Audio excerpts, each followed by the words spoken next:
Hello everyone, welcome to my YouTube channel. Today we will discuss about how can we use action verbs for making a specific objective in the lesson plan.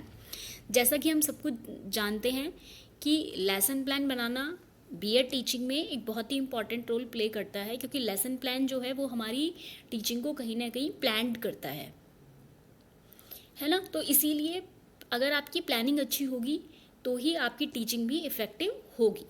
तो यहाँ पे जब हम lesson plan बनाते हैं तो उसमें कुछ हम उद्देश्य लिखते हैं।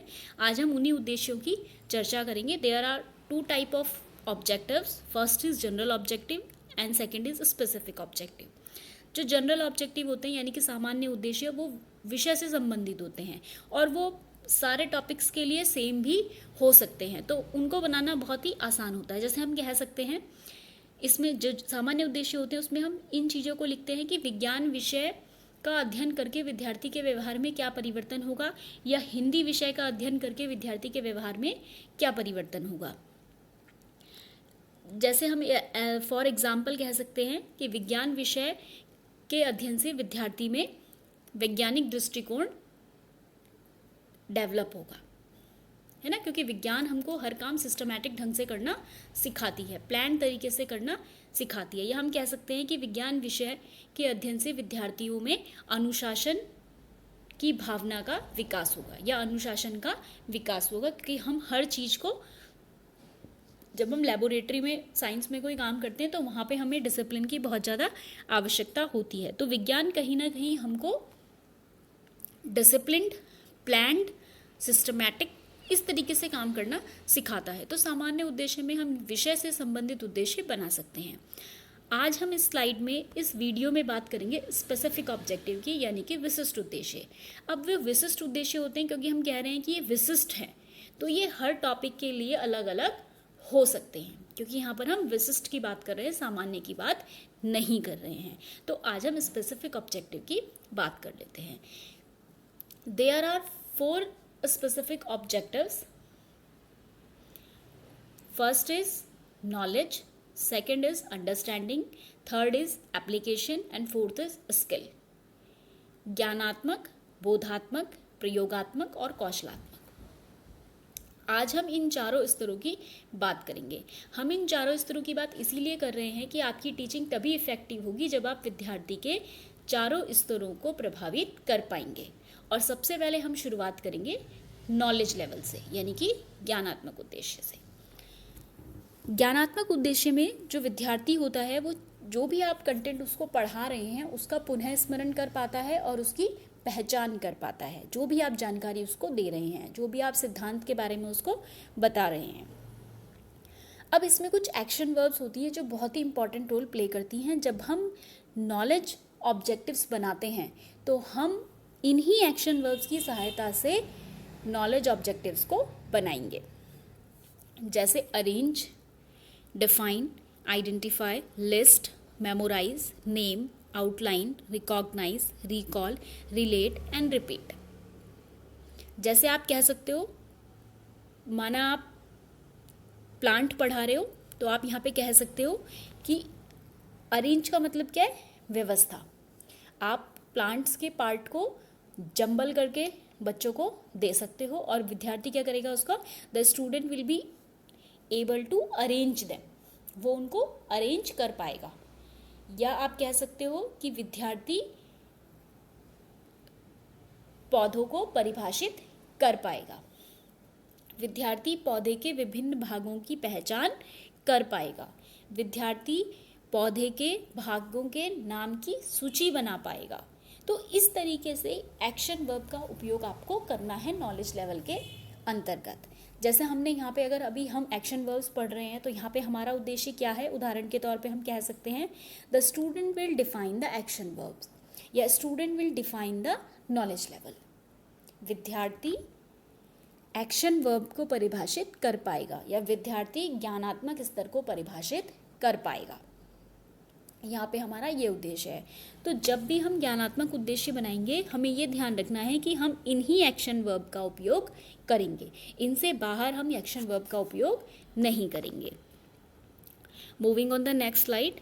This slide is about second level which is understanding. बोधात्मक स्तर, बोधात्मक स्तर में विद्यार्थी चीज़ों की तुलना कर पाता है क्योंकि वो समझ गया है चीज़ों को। अब वो नॉलेज लेवल से थोड़ा सा ऊपर आ गया है।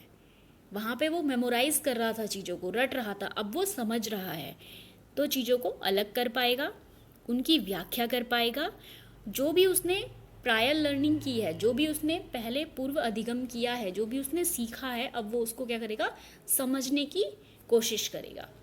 इसमें कौन कौन से एक्शन वर्ब का उपयोग किया जाता है? Explain, summarise, describe, classify, convert, discuss, explain, predict, rewrite, review, purpose, select and translate. अब इसमें हम कह सकते हैं कि student will be able to classify different parts of plant.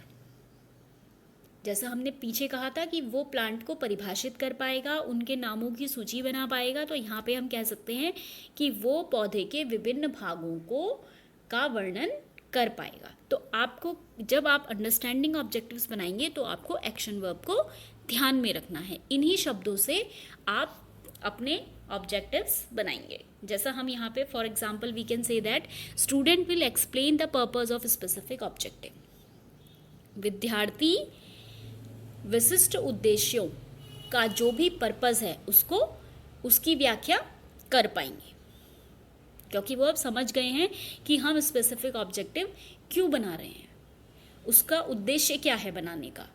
क्योंकि आपको विद्यार्थी के हर लेवल को प्रभावित करना है, तभी उसके व्यवहार में उचित परिवर्तन हो पाएगा।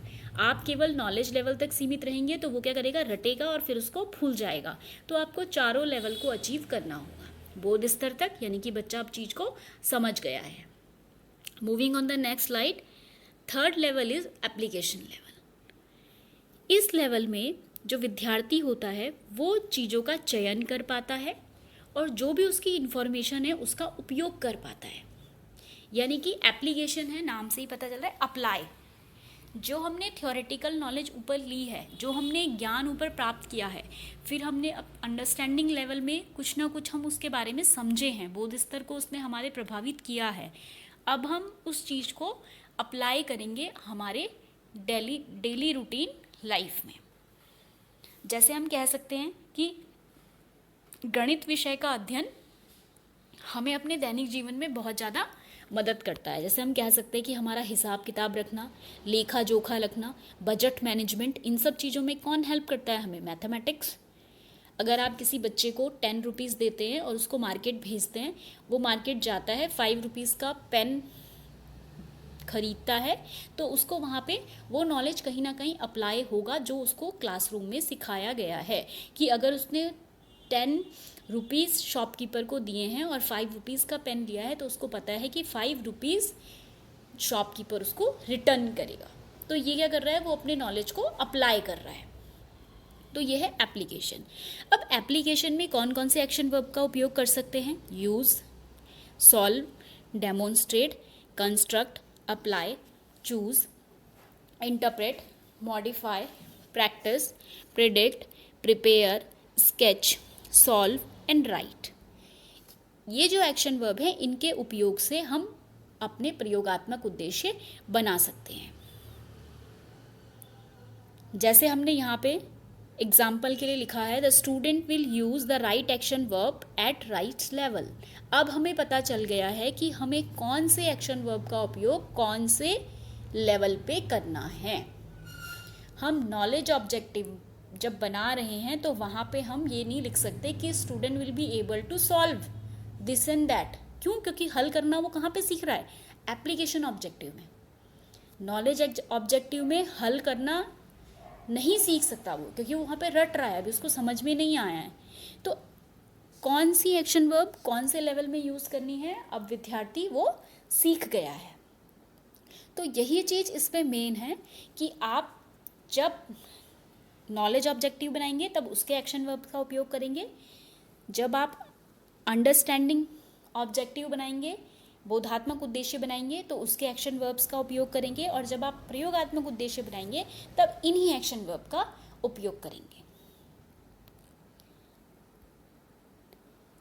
नेक्स्ट इज स्किल ऑब्जेक्टिव, यानी कि कौशलात्मक उद्देश्य। इसमें विद्यार्थी चीज़ों का अजम्पशन, अवधारणाएं बना पाता है, परिकल्पनाएं बना पाता है और योजनाएं बना पाता है, क्योंकि अब उसने तीनों लेवल को अचीव कर लिया है, नॉलेज लेवल, अंडरस्टैंडिंग लेवल और साथ ही साथ एप्लीकेशन लेवल। तीनों लेवल उसने टच कर लिए हैं, अचीव कर लिए हैं, तो अब वो कौशलात्मक उद्देश्यों तक पहुंच गया है। तो यहाँ पर आकर ही वो योजनाओं का निर्माण कर सकता है, यानी कि प्लानिंग बना सकता है। अब यहाँ पे कौन कौन से एक्शन वर्ब आते हैं?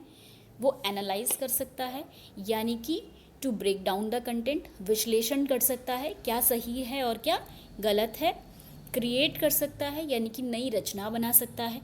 हाइपोथेसिस बना सकता है। जस्टिफाई कर सकता है, यानी कि जो भी वो अपने रीज़न दे रहा है उनको वो जस्टिफाई कर सकता है। आर्ग्यू, यानी कि तर्क कर सकता है। तर्क आप तभी कर सकते हो जब आप किसी भी कंटेंट के बारे में फुल नॉलेज रखते हो। आधी जानकारी से आप तर्क नहीं कर सकते, नहीं तो आप अपनी ही स्टेटमेंट्स में उलझ जाएंगे। कंपेयर कर सकते हैं, चूज कर सकते हैं और स्केच बना सकते हैं। स्किल लेवल तक आप तभी पहुंचेंगे जब आपके अंदर हर कार्य को करने का कौशल आ जाएगा। स्किल का मतलब ही ये होता है कि आप अब उस कार्य के एक्सपर्ट हो चुके हैं, क्योंकि आपने ऊपर के तीनों लेवल को अचीव कर लिया है। इसीलिए ये लास्ट लेवल है, क्योंकि अब आपके कौशल का विकास पूर्ण हो गया है। As a example we can say that the student will compare all 4 levels.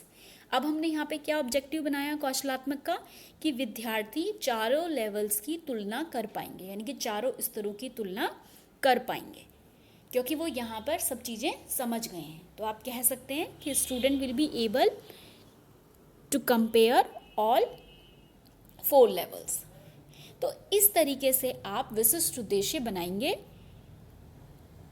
जैसे यहाँ पे एग्जाम्पल दिया है कि आपको विशिष्ट उद्देश्य कैसे लिखना है। जैसा मैंने कहा 4 लेवल्स में होंगे, ज्ञानात्मक, बोधात्मक, प्रयोगात्मक और कौशलात्मक। ज्ञानात्मक उद्देश्य आप फर्स्ट हेडिंग डालेंगे, फिर आप ज्ञानात्मक उद्देश्य की जो एक्शन वर्ब्स हैं उनमें से किन्हीं भी 2 या 3 एक्शन वर्ब्स को लेकर के अपने स्टेटमेंट फॉर्म करेंगे। यहाँ पे माना हम कहें कि हमारा जो टॉपिक है वो है एयर पॉल्यूशन, यानी कि वायु प्रदूषण। तो वायु प्रदूषण को ध्यान में रखकर ही हमने ये उद्देश्य बनाए हैं कि हम विद्यार्थी में ये व्यवहार परिवर्तन कर पाएंगे। जैसे इन्होंने ज्ञानात्मक में कहा कि छात्र प्रदूषण का पुनः स्मरण करने में सक्षम हो पाएंगे, क्योंकि उसने पॉल्यूशन तो पढ़ा है। अब हम क्या पढ़ाने जा रहे हैं? Air pollution. तो वो पॉल्यूशन को रिकॉल करने की कोशिश करेगा। दूसरा, छात्र वायु प्रदूषण को परिभाषित करने में सक्षम हो पाएंगे, यानी कि वो उसको डिफाइन कर पाएगा। तो डिफाइन और रिकॉल, यानी कि पुनः स्मरण और परिभाषित किसके एक्शन वर्ब थे? ज्ञानात्मक के। तो हमने ज्ञानात्मक के अंदर उन्हीं 2 शब्दों का प्रयोग किया। उसी तरीके से बोधात्मक की एक्शन वर्ब्स थी संक्षेप और व्याख्या। तो इसी के आधार पर हमने बोधात्मक उद्देश्य बनाए। फिर वैसे ही हमने प्रयोगात्मक उद्देश्य बनाए और वैसे ही हमने कौशलात्मक उद्देश्य बनाए। इस तरीके से हम अपने विशिष्ट उद्देश्यों का निर्माण करेंगे। बस हमें यही ध्यान रखना है कि हम उचित स्तर पर उचित एक्शन वर्ब का उपयोग करेंगे।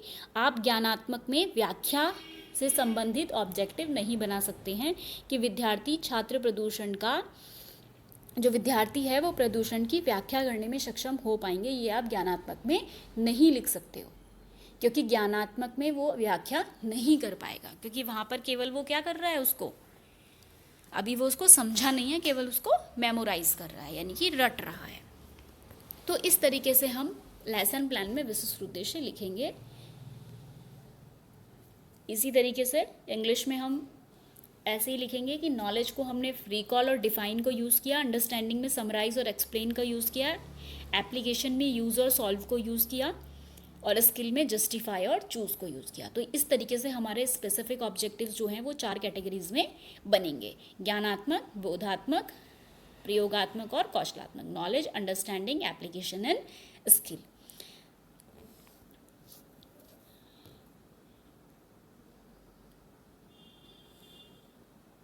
तो ये था आज का हमारा video. Today we have learned how to write a specific objective in lesson planning and which action verb is used at different levels. I hope you understand. Thanks for watching the video.